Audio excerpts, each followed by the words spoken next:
बिस्मिल्लाहिर्रहमानिर्रहीम अस्सलाम वालेकुम। आज की जो वीडियो है वो है स्टेटमेंट के बारे में। बहुत सारे लोगों का ये सवाल था कि स्टेटमेंट के बारे में बताएं कि स्टेटमेंट का मसला बना हुआ था काफ़ी लोगों का जिन्होंने वर्चुअल स्टेटमेंट बना के वो यूके आए थे। तो एक स्टेटमेंट होती है वर्चुअल स्टेटमेंट और एक फिजिकल कैश जो लिक्विड जो कैश होता है, फिजिकल कैश होता है आपने बैंक में खुद रखवाया होता है, एक स्टेटमेंट वो होती है।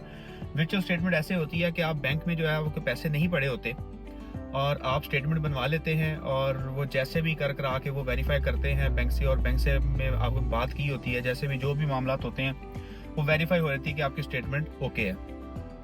लेकिन पिछली बार ऐसा हुआ है तकरीबन कोई 6-8 महीने पहले उन्होंने बहुत सारे बच्चे यहाँ पे आए जिनके एक एक दो दो सेमेस्टर हो चुके हैं और उन्होंने उनको वापस भेज दिया उनकी स्टेटमेंट की बेस पे। उन्होंने क्या किया कि उन्होंने दोबारा से सबकी स्टेटमेंट चेक की है। जो लोग वर्चुअल स्टेटमेंट रखवा के आए थे उन लोगों ने उन्होंने वीज़ा कैंसिल कर दिए उनके। तो इस चीज़ का बहुत ज़्यादा ख्याल रखना है। यूके में अब बहुत सख्ती है, जो है वो ज़्यादातर स्टेटमेंट के बारे में बहुत ज़्यादा सख्ती है। बाकी चीज़ों के बारे में भी तो ज़ाहिर है शुरू से सख्ती है, लेकिन स्टेटमेंट के बारे में हम जो है ना वो हेरा फेरी कर जाते थे। लेकिन अब स्टेटमेंट के बारे में हेरा फेरी नहीं करनी। आप लोगों ने इस चीज़ का बहुत ज़्यादा ख्याल रखना है। आप लोगों ने वर्चुअल स्टेटमेंट नहीं रखनी।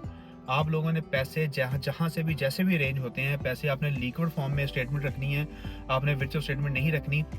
ये आप भूल जाएं कि अगर आपका वर्चुअल स्टेटमेंट रखी है, आपका वीज़ा लग गया है और आप इधर, हमारा पता क्या सीन होता है, हमारा ये सीन होता है कि हम कहते हैं कि भाई हम यहाँ से एक बार फ्लाई कर जाएं, अपने मुल्क से फ्लाई कर जाएं, इंग्लैंड में एक बार चले जाएं तो बस फिर बात ख़त्म, फिर मामला ठीक है। ऐसा नहीं है।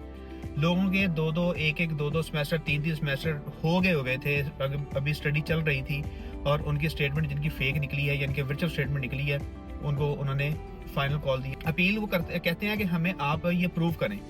तो वो प्रूफ अगर नहीं होती तो उसके बाद वो पूरा 10 साल का आपके ऊपर बैन लगाते हैं। इस चीज़ का आप जहन में रखिएगा, वो फ्रॉड में आता है। तो इसलिए जो है वो आपने इस चीज़ का ख्याल रखना है। अगर आपने यहाँ पे आना है तो थोड़ा सा अपना जो ट्रैक है वो आप अपने जो ना वो बिल्कुल स्मूथ रखें। ट्रैक अपना स्मूथ रखें, अपने डॉक्यूमेंट सारे स्मूथ रखें। एक बार सारे मामला स्मूथ करके आ जाए, बाद की बात जो है ना वो बाद की है कि बाद में क्या होता है यहाँ पे आके। लेकिन जो आपका जो सारे मामलात है इनको आपने स्मूथ रखना है। लेकिन स्टेटमेंट के बारे में आपने बिल्कुल रिस्क नहीं लेना। आपकी जो है वो लिक्विड फॉर्म में स्टेटमेंट होनी चाहिए, वर्चुअल फॉर्म में आपकी स्टेटमेंट बिल्कुल ही होनी चाहिए।